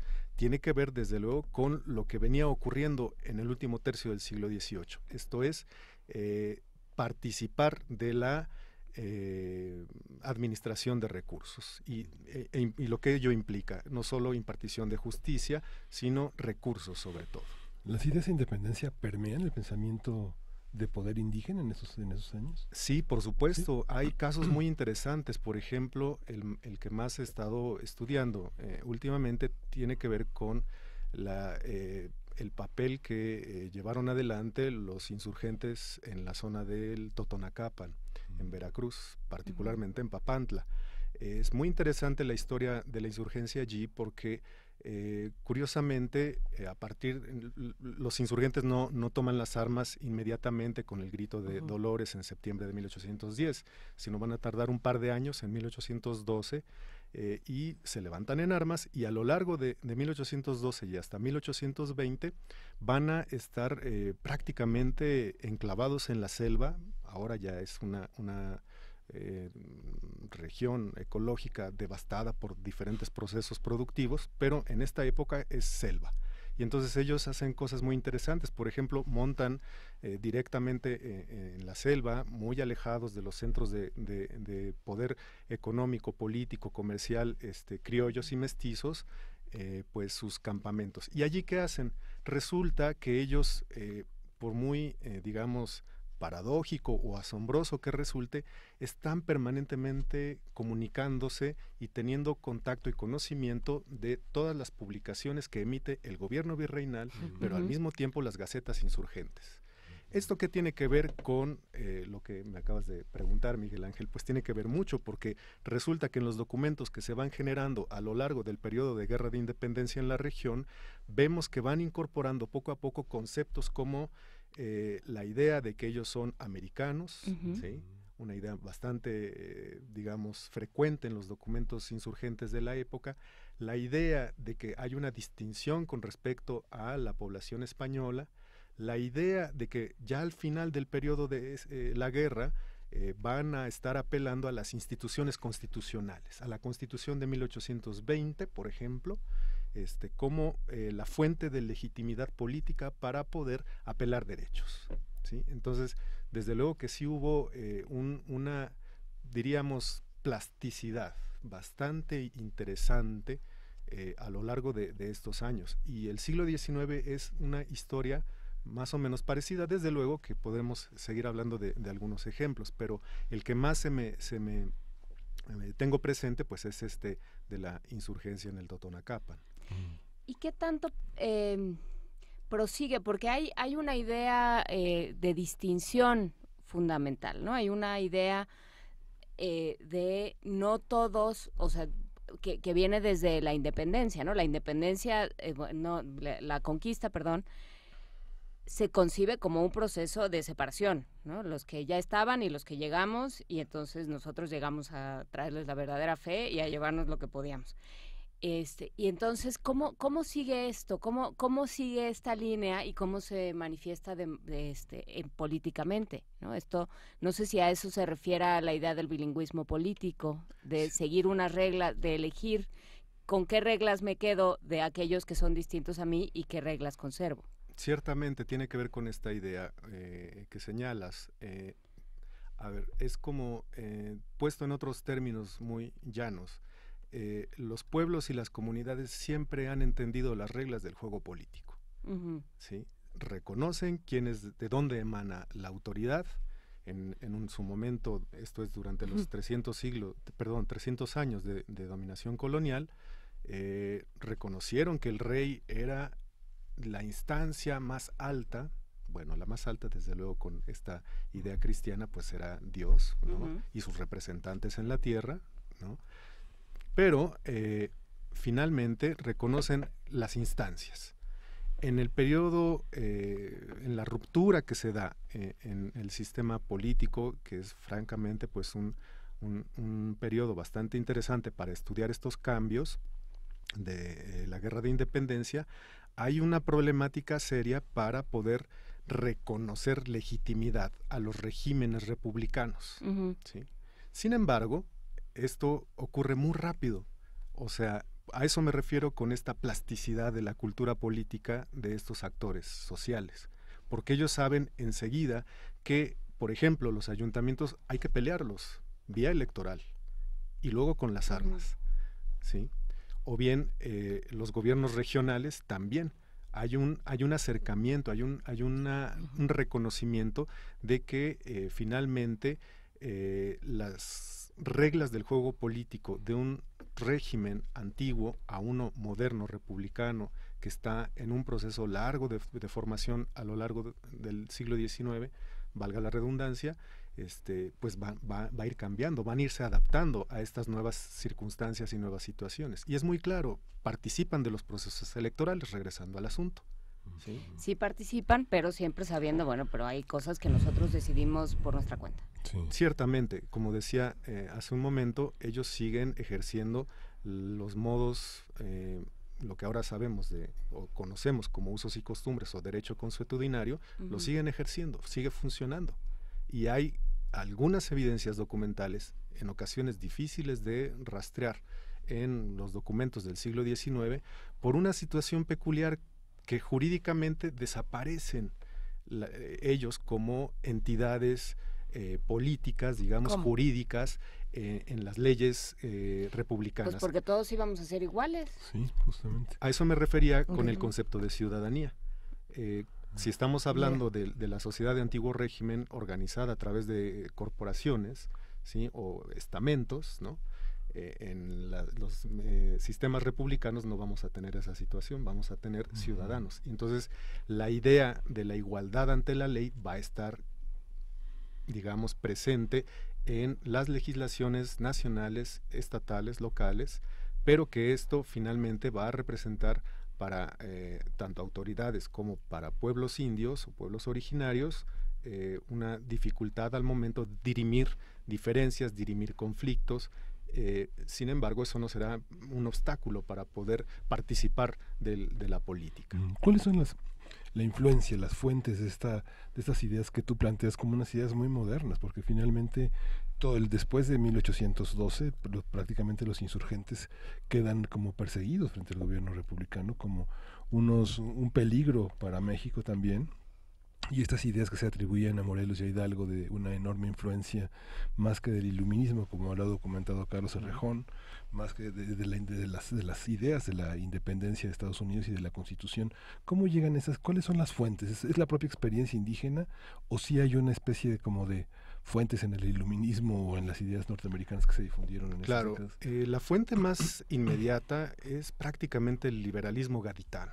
La Constitución de 1812, en ese sentido, va a ser uno de las fuentes jurídicas, legales, de la cual van a alimentarse, si se quiere, estas nuevas identidades ciudadanas en principio del siglo XIX y desde luego que a todo lo largo del siglo XIX, porque si nosotros revisamos la historia constitucional del país, 1812 Cádiz es prácticamente un hito en nuestra historia constitucional. De allí se derivan varias cartas que se van fundando y arreglando durante todo este siglo XIX.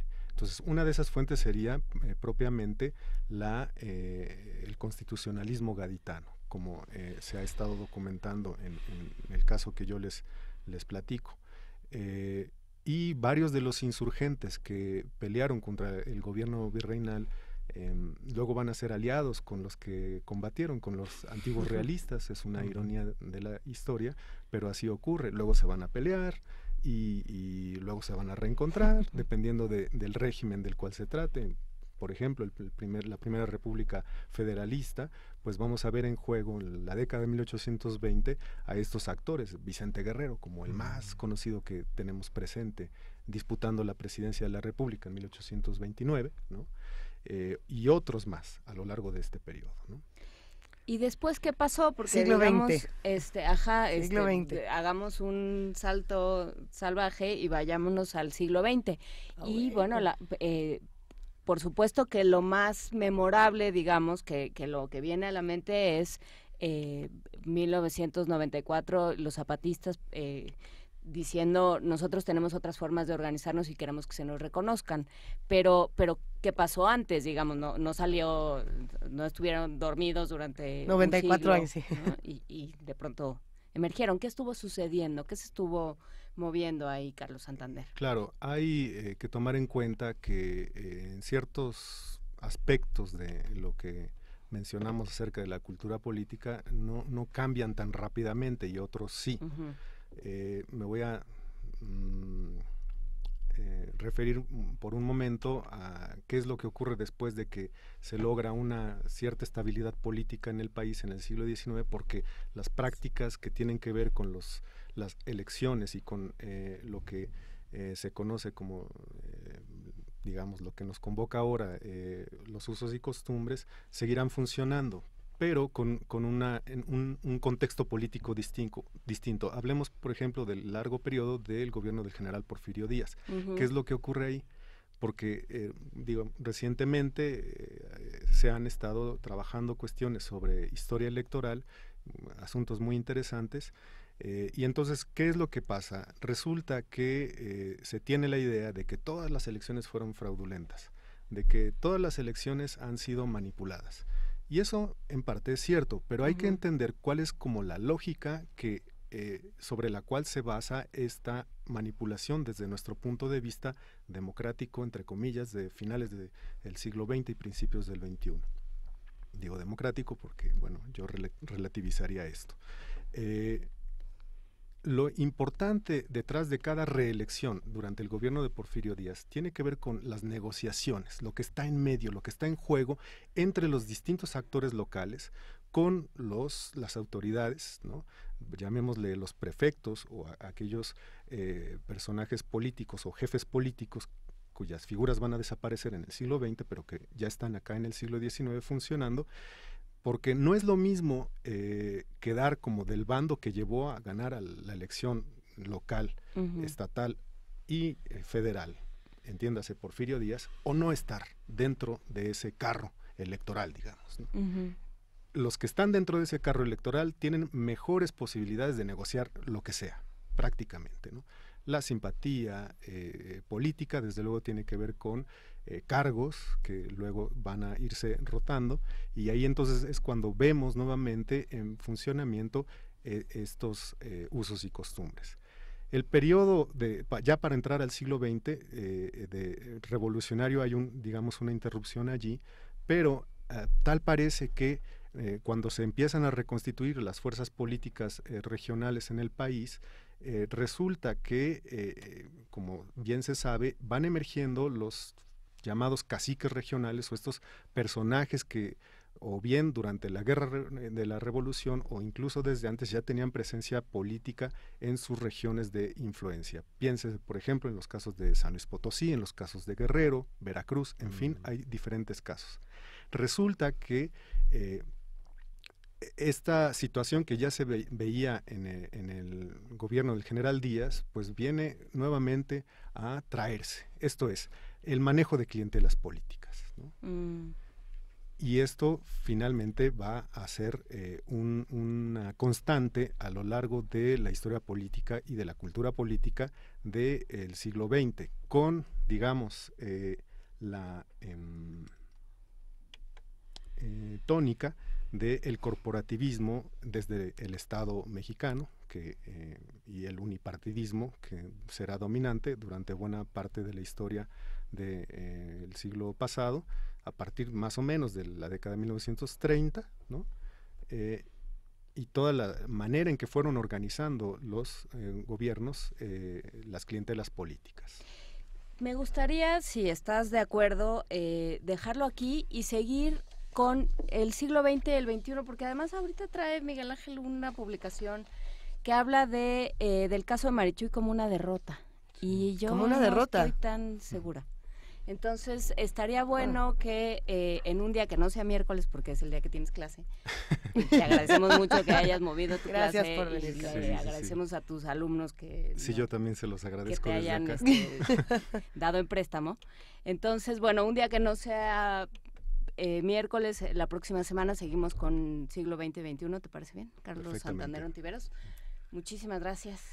¡Ah, qué buena conversación! Nos quedamos con ganas de escuchar más y más pues y más. Vamos a escucharlas. Próximamente la segunda parte vamos a despedir esta conversación. Mil gracias, Carlos, con un audio de la Fonoteca Nacional.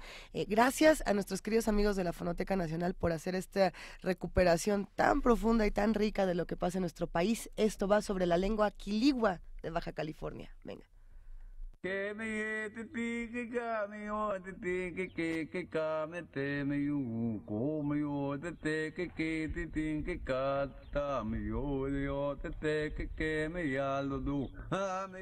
hombre cantaba en lengua quiligua o coleu, pero hoy ha muerto. Le sobreviven apenas unas decenas de personas de su cultura, pero solo 29 hablan el quiligua.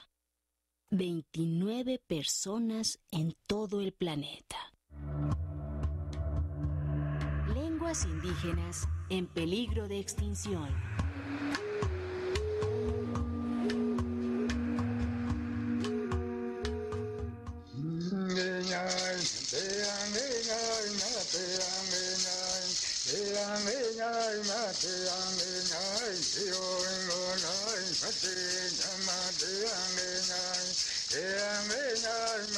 Los quiliguas se llaman a sí mismos coleu, que significa hombre cazador, gente como nosotros o los que se van.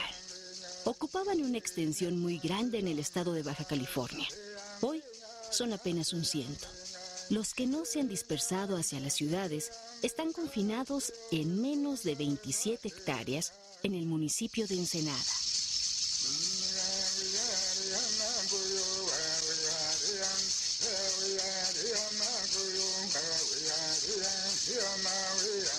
Dicen los Coleu que el creador, el dios Coyote Genteluna, se dio cuenta un día de que el humo había hecho ya todos los senderos, las veredas y los caminos.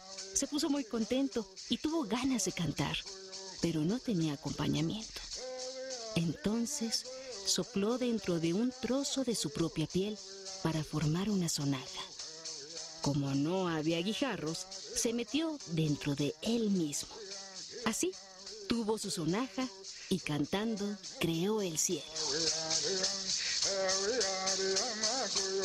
La música y los cantos han acompañado a este pueblo por el desierto, en la venta de miel y de pitaya, en la caza del venado, cuando lo había, en los ritos de nacimiento y muerte, en la súplica por la lluvia. Hoy, su voz enmudece. Es ahora la sonaja que encierra al Creador, la que queda sin acompañamiento.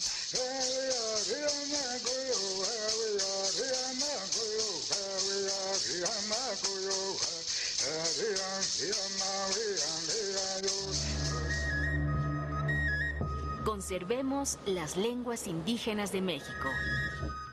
Fonoteca Nacional. Preservamos la memoria sonora para el futuro.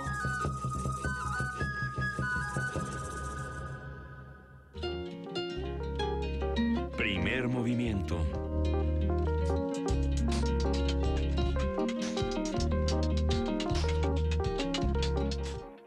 Y nos está comentando justamente la producción, entró Vania Nuche corriendo. La producción aquí. de Calme Cali. De Calme Cali, el programa que pasa los jueves a las 10 de la mañana y justamente habla de la lengua, de las muchas lenguas maternas y de las muchas lenguas que tenemos en nuestro país, que solamente quedan 2 hablantes de quiligua.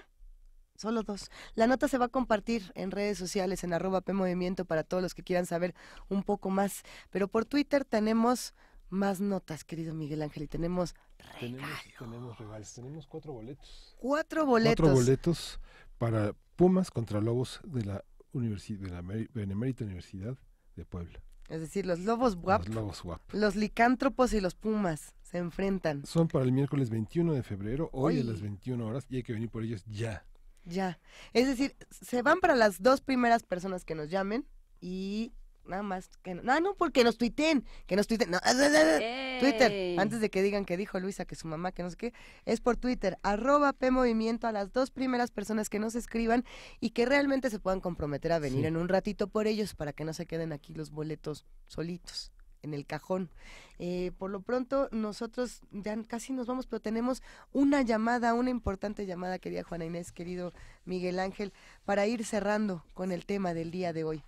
Vamos a hablar justamente de música, de vuelos sonoros por aquí. Sí, vamos a hablar de conciertos. ¿Quién está en la línea? En este momento se encuentra en la línea Miguel López, coordinador de Patrimonio Cultural de la Comisión Nacional para el Desarrollo de los Pueblos Indígenas. ¿Cómo estás, Miguel? Muy buenos días. Hola, ¿qué tal? ¿Cómo estás? Muy bien, muchas gracias. Muy contento. Nos da muchísimo gusto escucharte. Vamos a hablar justamente de estos vuelos sonoros. Cuéntanos. Vamos, y nos vas a invitar. ¿A dónde nos vas a invitar el día de hoy? Pues mira, te voy a platicar de un super material que la CDI, la Comisión para el Desarrollo de Pueblos Indígenas, ha preparado. Es justamente Vuelo Sonoro, música alternativa de jóvenes indígenas, que es un disco que hemos preparado y que hoy se presenta en un magno concierto en el Teatro de la Ciudad, hoy a las 8 de la noche. Hoy a las 8 de la noche en el Teatro de la Ciudad. Así es, y bueno, te platico un poquito. Mira, por favor.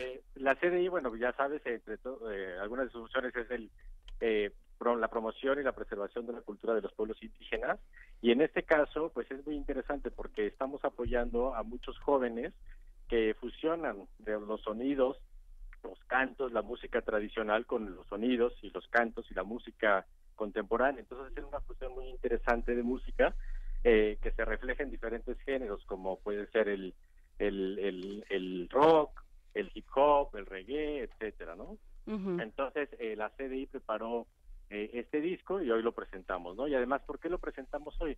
Pues porque hoy es 21 de febrero, Día Internacional de la Lengua Materna. Así es. Lo cual es sumamente importante porque pues tenemos que dar el valor a la lengua que todos hablamos, pero en el caso de los pueblos indígenas sobre todo, darle el valor y el reconocimiento que se merece, sobre todo porque pues se enfrentan problemáticas, ¿no? Que hacen que las lenguas originarias se estén perdiendo, y pues este tipo de promoción de la cultura favorece a que esto no suceda. Pero además también este concierto se enmarca en el 70 aniversario de nuestra institución, que como ustedes saben se inició como Instituto Nacional Indigenista, que ahora es la Comisión Nacional para el Desarrollo de los Pueblos Indígenas.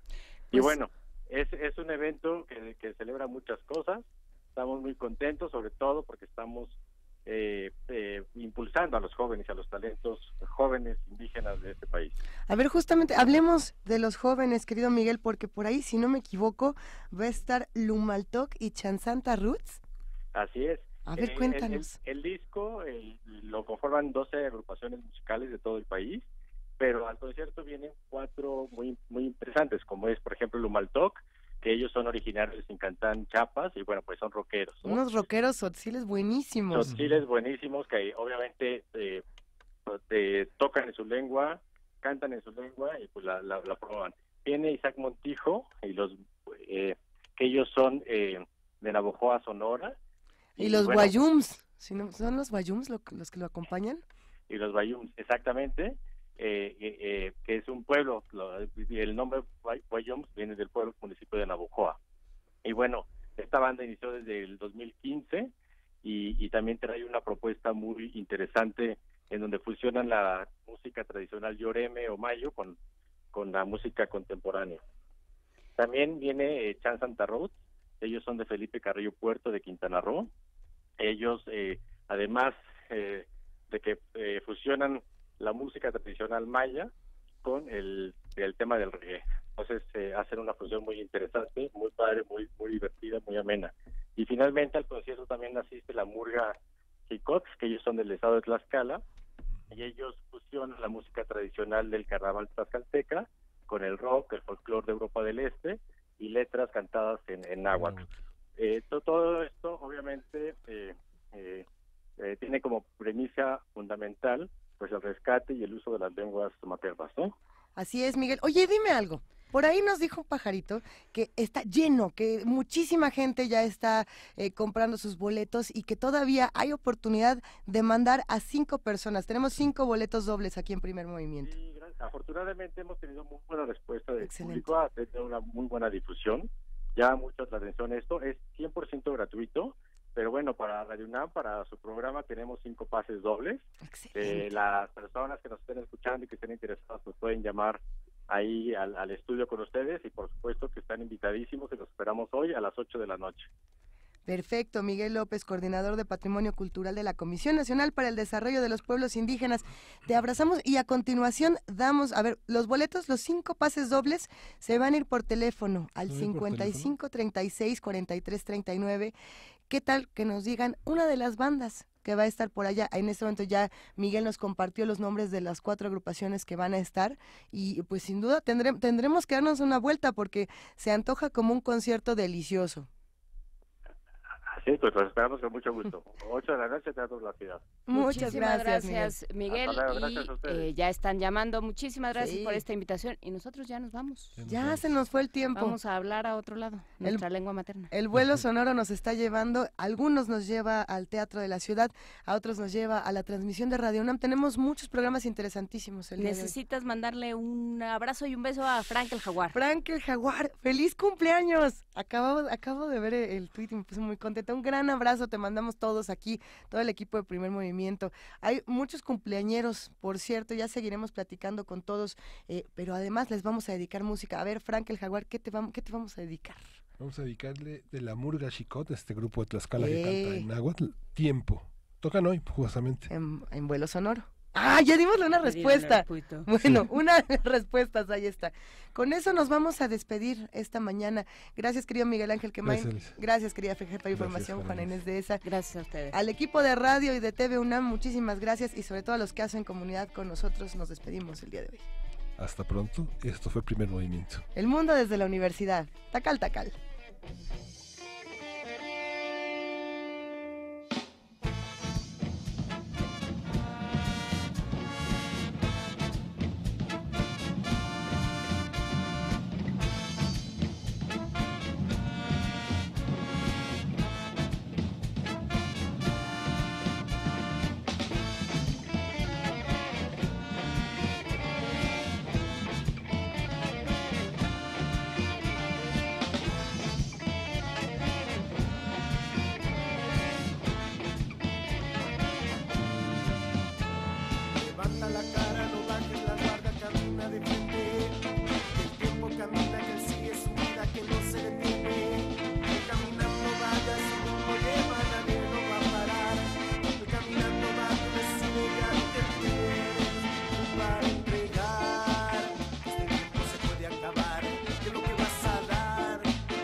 Radio UNAM presentó